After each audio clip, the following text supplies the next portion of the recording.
Hello everyone, welcome to another Friday Closeout. I wanted to talk to you today about something that has been consuming a lot of the time in my evenings. Now, when coronavirus really started to take hold and things started to get canceled, one of the things that my wife and I realized was how are our kids going to do swimming lessons this summer? A lot of the places and the options that we would normally use were not available to us. But now as things have kind of gone on and, more mitigations are in place, the opportunity came to put our kids in swimming lessons at the YMCA. So we got them enrolled, and right now I am currently in the evenings after work taking my older two to swimming lessons.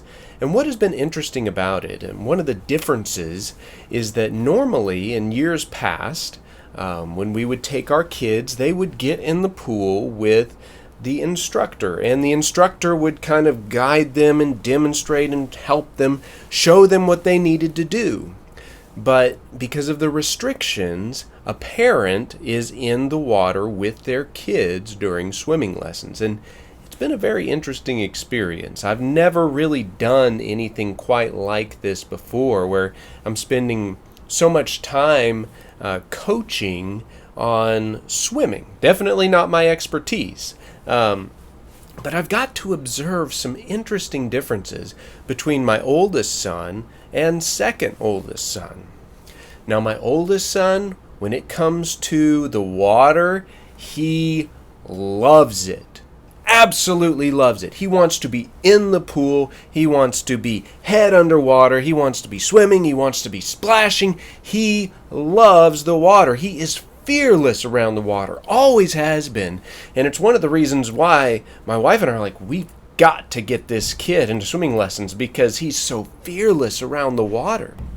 And so when I'm in the water with him and I say, all right, here's what we're going to do, and I kind of demonstrate it to him, and he's like ready to go right that instant. He doesn't want to stop. He doesn't want to think about it. He just wants to go. And now even the other day when the coach said, all right, I want you to stand on the edge of the pool. Your parents are going to be standing there in the water, and you're going to jump in, and then you're going to go into a starfish, and you're going to float.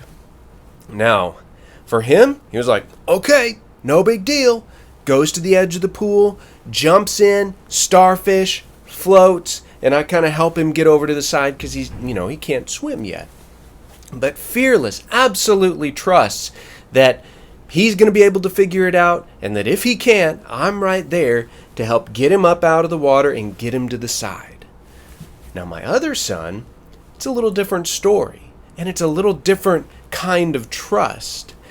The first day, I spent most of my time working with him just trying to get him to get out of that death grip that he had me in. He had his arms around my neck. He had his legs around my torso. He did not want to get in that water at all. He felt like the only thing that was safe and secure that he knew and that he understood was me.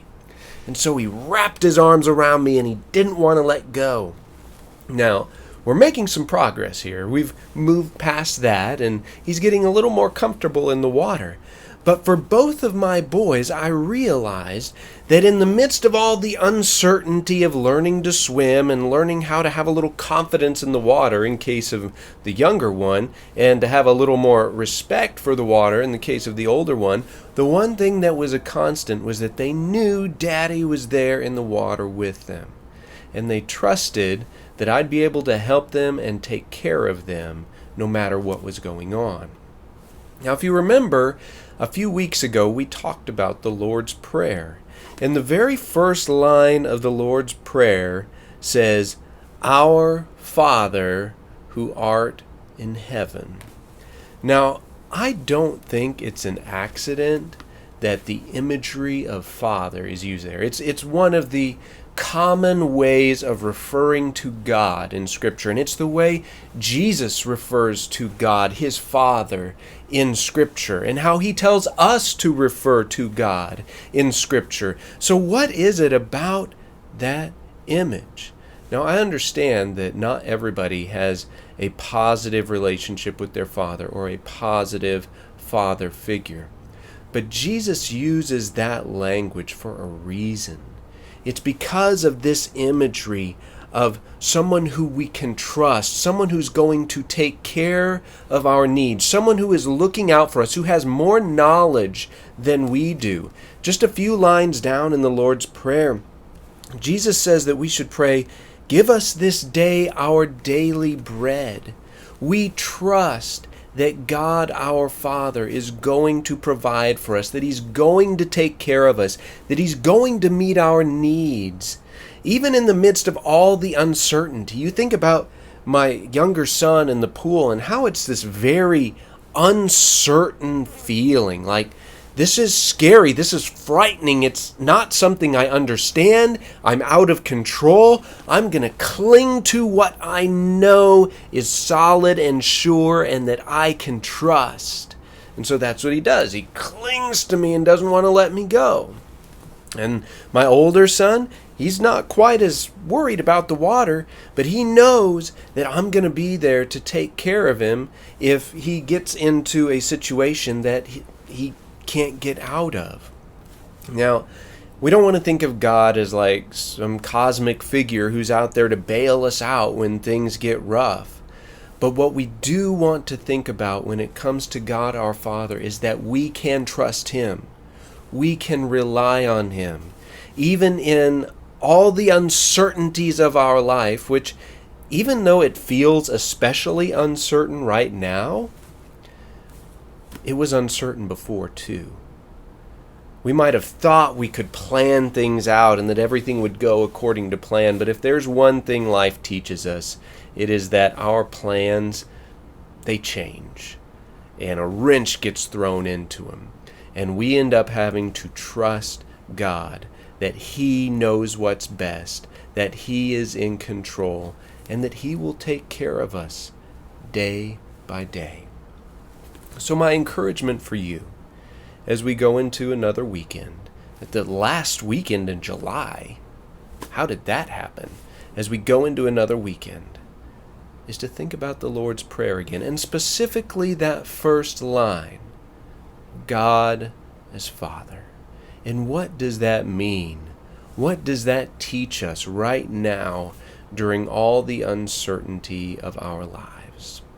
Please know that I will be praying for you.